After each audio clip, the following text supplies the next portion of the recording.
சொல்ல மாட்டேன். வெளிப்படுத்தின விசேஷம் 3ஆம் அதிகாரம் 18-19. முதலாவது 18 நாம் வாசிப்போம். நான்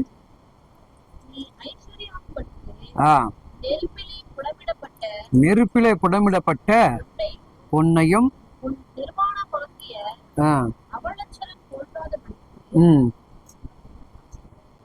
நீ உடுத்திக் கொள்வதற்கு வெண்வஸ்திரங்களையும் என்னிடத்திலே வாங்கிக் கொள்ளவும், நீ பார்வை அடையும்படிக்கு உன் கண்களுக்கு கலிகம் போடவும் வேண்டுமென்று உனக்கு ஆலோசனை சொல்லுகிறேன். ஒரு தேவனுடைய பிள்ளைகளுடைய அதுக்கப்புறம் அடுத்த வசனம் நான் வாசிக்க சொல்றேன். முதல்ல இந்த அதிகாரத்துடைய நோக்கம் என்னன்னா, தேவன் நமக்கு எவைகளெல்லாம் கொடுக்கப்பட்டிருக்குதோ அவைகள் எல்லாவற்றையும் இன்றைக்கு நம் தேவ பிள்ளைகள் என்ன பண்றாங்க, அதை தொலைத்திருக்கிறோம். அதை ஏற்றுக்கொள்ளக்கூடிய மனது அற்றவர்களாக நம்ம காணப்படுகிறோம். எப்படி காணப்படுறாங்க இல்லையா? அவர் நம்மை செல்வந்தனாக, செழிப்பாக, சுகத்தோடும் பலத்தோடும் ஜீவனோடும் நல்ல தீர்க்காயுசத்தோடு நல்ல ஆவிக்குரிய அனுபவத்தோடு நம்மளை வாழ வைக்க வேண்டும் என்று சொல்லி அவர் ஏழ்மை கோலம் அடைந்ததுக்கு ஒரு நோக்கம் தான், நீ நல்லா இருக்கணும், நீ நல்லா இருக்கணும் இல்லையா? ஆண்டவர் ஏன்னா நம்மளை எப்பொழுது எப்படின்னா, நம்முடைய பணத்தை, நம்முடைய உழைப்பை, நம்முடைய ஜெபத்தை நம்ம கையில திரும்ப என்ன பண்றாங்க, ஆசீர்வாதமாக அவர் கொடுக்கிறார் இல்லையா? ஏன் நம்ம இந்த காலத்துல வெக்கப்படுறோம்? ஏன் இந்த காலத்துல நமக்கு இந்த நெருக்கடி சோதனைகள் எல்லாம் என்ன பார்த்தீங்கன்னா, அவர் யாரை சோதிப்பார் என்பதை முதலாவது நீங்க என்ன பண்ணுங்க, அறிஞ்சுக்கணும். சும்மா போறவங்க வந்தவங்களாம் பிடிச்சி உட்கார வச்சு அவர் என்ன பண்றது இல்லை, சோதிக்கிற தெய்வனே கிடையாது இல்லையா? ஆனா அந்த சோதனை எவன் தாங்குறானோ அவன் ஜெயிச்சிருவான். சோதனை விட்டு விலகுறவன் என்ன பண்ணுவாங்க, எப்படின்னா இந்த தத்தளிப்பான வாழ்க்கை, அவனுடைய வாழ்க்கை எப்படி இருக்குங்க, தத்தளிப்பான, இங்கேயும் போக முடியாது, அங்கேயும் போக முடியாது, கரையும் ஏற முடியாது, இதுவும் சேர முடியாது. அதுல 19 அழகா சொல்லுது பாருங்க. இதை உங்களுக்கு வாக்கு தத்துவமா கூட நீங்க வச்சு என்ன பண்ணலாம், உங்க வாழ்க்கையில நீங்க செபிக்கலாம். கவனிங்க, நான் நேசிக்கிறவர்கள் எவர்களோ அவர்களை கடிந்து கொண்டு சிச்சிக்கிறேன். கவனிங்க, என்னங்க பக்கத்துல கைப்பிடிச்சு பாருங்க, கைப்பிடிச்சு சொல்லி பாருங்க. யாரையா யாரையா? இப்ப நீங்க நேசிக்கப்படுறீங்களா? ஆண்டவரால நேசிக்கப்படுறீங்களா? இயேசு உங்களை நேசிக்கிறாரா? இயேசு உங்க மேல பிரியமா இருக்கிறாரா? அப்ப அவர் என்ன பண்ணுவாரா, அவர் என்ன பண்ணுவாரா? இப்ப எபினேசர் சிச்சிக்கிறது கிடையாது. யார் சிச்சிக்கிறது கிடையாது. பக்கத்துல கை பிடிச்சிருக்க நபர் உங்களுக்கு சிச்சிக்கிறது கிடையாது. அவங்க மூலமாக கர்த்தர் என்ன பண்றாருங்க, தம்முடைய சிச்சைகளை அனுமதிக்கக்கூடிய ஒரு வாய்ப்பை ஏற்படுத்தக்கூடிய. மறுபடியும் வாசிங்க அந்த வசனத்தை. நான் நேசிக்கிறவர்கள் எவர்களோ, அப்ப பாருங்க, அவர் வந்து எல்லாரையும் நேசிக்கிறாரு. நேசிக்கிறவங்க அந்த சிச்சைக்குள்ள யாரு இருக்கிறாங்களோ அவங்களே மேலும் மேலும் புடமிட ஆரம்பிக்கிறாரு. அவங்க வீட்டு வாசப்படி கதவை தான் தட்டுவார். நல்லா புரிஞ்சுக்கணும், யாருடைய வீட்டு வாசல்படி, அங்கதான் நல்லா கவனிக்க. இந்த வார்த்தைகளை நேசிக்கிறவர்கள் சிச்சைகளை ஏற்றுக்கொண்டவங்க வீட்டுலதான் என்ன பண்ணுவாருங்க, அமர்வாரு, உட்காருவாரு, சாப்பிடுவாரு, என்ன பண்ணாருங்க, நம்ம கை கால்களை அம்பிக்கை விட்டு கடந்து போவார் இல்லையா? வாசிங்க. எவர்களை நேசிக்கிறவர்கள் எவர்களோ அவர்களை கடிந்து கொண்டு சிட்சிக்கிறேன். ஆகையால் நீங்க ஜாக்கிரதையாக இருந்து மனம் திரும்புங்கள். என்ன சொல்றாருங்க, கவனிச்சு பாருங்க. கடிந்து கொள்வதுல எப்படி இருக்குமா, புரியுதுங்களா? இந்த கடிந்து கொள்வது எதுக்கு? என் மனம் திரும்புவதற்காக.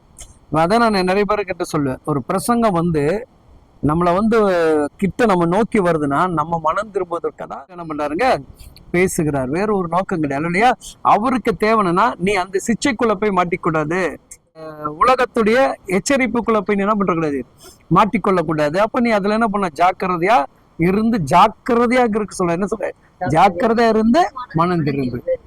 அப்போ இதை யாருக்கு பேசுறாரு ஆண்டவர்? நம்ம யாரு? நம்ம சும்மா நான் நேசிக்கிறேன், இயேசு நேசிக்கிறேன், இயேசு நேசிக்கிறேன்னு சொல்றவங்க எல்லாம் கர்த்தர் சிச்சிக்க மாட்டார். உள்ளான இருதயத்தோடு நேசிக்கிறான், அவனை சிச்சையை ஏற்றுக்கொண்டு ஆயத்தமாக இருக்கிறேன்னு சொல்றாங்க பாத்தீங்களா? அவங்கள மேலதான் கர்த்தர் பண்ணாரு, இந்த பொறுப்பை கொடுக்கிறார். யார் மேல? நம்ம மேல அதுக்கேற்ற பொறுப்பை கர்த்தர் கொடுக்கிறார். அப்ப இந்த பொறுப்பை உணர்ந்தவர்களாக, இந்த பொறுப்பை உணர்ந்தவர்களாக இருக்கப்பட வேண்டும் இல்லையா? பைபிள்ல வந்து எல்லாரையும் கர்த்தர் புடமிட்டார். பைபிள்ல எல்லாத்தையும் புடமிட்டார் அல்லையா? பாருங்க, ஆதி நாட்கள்ல தேவனுடைய திட்டத்தையே மேலான திட்டத்தை உருவாக்க வேண்டும் என்று சொல்லி ஜனங்கள் விரும்பும் பொழுது கர்த்தர் என்ன பண்றாருங்க, அந்த இடத்துல என்ன பண்றாங்க, நம்மள யாரா இருக்கிறோம், தேவனுக்கு ஏற்றபடி ஒரு பலனாக மனுஷனா மாறிட்டோம், நம்ம கட்டக்கூடியது என்ன பண்ணுது, நம்ம யாருமே பிரிஞ்சு போகாதபடி என்ன பண்ணோம், இது அரணான கோட்டையா வச்சுக்கணும், நம்ம பேர் விளங்கணும், நம்ம இந்த தலைமுறை விளங்கணும்னு சொல்லிட்டு அவங்க என்ன பண்ணாங்க, மனுஷகிரியமாக யோசித்தாங்க. அப்படி கெட்டபடி அந்த இடத்தை கத்த கெட்ட விடாதபடி, அந்த அடுத்து என்ன பண்ண கெட்ட முடியாதபடி அந்த காரியத்தை என்ன பண்ணாருங்க, தடை செஞ்சாருன்னா ஆதியாகமம் 11ஆம் அதிகாரத்துல நமக்கு சொல்லப்படுகிறது இல்லையா. ஏன் கர்த்தர் அந்த இடத்த அதை செஞ்சாரு, நல்லதானே செய்றாங்க. நம்ம ஜனங்களாம் எங்கேயும் போகக்கூடாது, ஒரே இடத்துல இருக்கணும்னு சொன்னாங்களே. ஆனா ஆண்டவர் சொன்ன வாக்க அவங்க மீறிட்டாங்க. யார் சொன்ன வாக்க, என்ன சொன்னார் ஆண்டவர்? நீங்க பூமி எங்கும் பழுகி பெருகி ஆசீர்வாதமாக இருங்கன்னு சொன்னார். அப்போ ஒரு குறுகிய வட்டத்துக்குள்ள கர்த்தர் நம்மள என்ன பண்ணாங்க, கொண்டு வந்து வைக்க விரும்பல இல்லையா. நம்ம எப்பொழுதும் பழுகி பெருகி ஆசீர்வாதமாக இருப்பதற்கு. அப்ப அந்த ஆசீர்வாதத்துக்கு இவங்க யாரா இருந்தாங்க, தடையா இருந்தாங்க. இப்ப புரியுதா உங்களுக்கு? அப்ப அந்த ஆசீர்வாதத்துக்கு யார் தடை? தேவன் தடை இல்ல, அந்த தடையை உருவாக்குகிற நம்மளா மாறுகிறோம். யாரு தடைகளை உருவாக்குகிற? ஆண்டவர் நம்மளை என்ன பண்றாங்க, படிப்படியா உயர்த்திக்கிட்டே வருவாரு. அந்த உயர்வு வரும்போதுதான் நம்மளை உயர விடாதபடி ஒருத்தன் வருவான், உயர விடாதபடி ஒருத்தன் வருவான். நம்முடைய சிந்தைகள், நம்முடைய மைண்ட் எல்லாத்தையும் டோட்டல் என்ன பண்ணுவான், டேமேஜ் ஆக்கிடுவான் இல்லையா. உலகத்துடைய மனுஷன் ஒரு உயிரை இழக்கிறான், சாகுறான்றத, நான் மறித்தாலும் பரலோகத்துக்கு போக போறேன் இல்லையா. அப்படிதான் ஒரு இடத்துல பிரசங்கம் பண்ணிட்டு இருந்தேன்.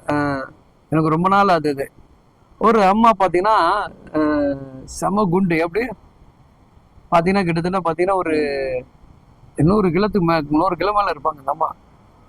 நாங்கள் மனம் திருமகள் பரலோக ராஜ்யத்துக்கு போனால் மறித்த பிறகு ஆண்டவர் வரும்போது நம்மளை எடுத்துக்கொள்ளப்படுவார், ஆண்டவர் வரும்போது நம்மளை எடுத்துக்கொள்ளப்படுவார்னு பிரசங்கம் பண்ணியிருந்தேன். பக்கத்துல ஒரு பையன் அந்த அம்மாவை பார்த்துட்டு, ஆண்டவர் வந்தா உங்களை எப்படி தூக்கிட்டு போவார்னு கேட்டான். ஆண்டவர் வந்தா உங்களை எப்படி தூக்கிட்டு போவான்னு கேட்டான். அவன் கேட்ட கேள்வி ஒரு சிந்திக்கக்கூடிய ஒரு கேள்வி. சார் நீங்க என்ன சொல்றீங்க? இப்போ அந்த சரீரம் எங்க போகுதுல, சரீரம் மண்ணுக்கு மண்ணாக ஒப்பாக சரீரம் போயிடும், இந்த ஆவி ஆத்மா தான் தூக்கிட்டு போவாரு. அப்போ எவ்வளவு அந்த நேரத்துல அந்த வார்த்தை சொல்லும்போது ஆவி என்ன பண்ணாங்க, அந்த பிரசங்கத்துல பாருங்க, அது இடையூறு அல்ல, சிந்திக்க வைக்குது.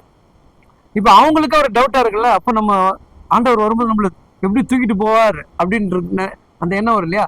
அப்ப அந்த ஆவி ஆத்மா தான் கர்த்தர் என்ன பண்றாரு, கொண்டுட்டு போறாரு. அப்போ தேவனுடைய திட்டத்தையும் தேவனுடைய செயல்பாடுகளுக்கும் நாம் என்னைக்கு என்ன பண்ணணும், தலைவராக இருக்கும். அதுதான் நான் இப்போ சொல்லுவேன். நீ ஆண்டவர் உன்னை நேசிக்கிறாருன்னா கண்டிப்பா உன் வாசல்கள் அடைக்கப்பட்டது போலதான் இருக்கும். உங்க வாசல் எப்படி இருக்கும், அடைக்கப்பட்டது போலதான் இருக்கும் இல்லையா.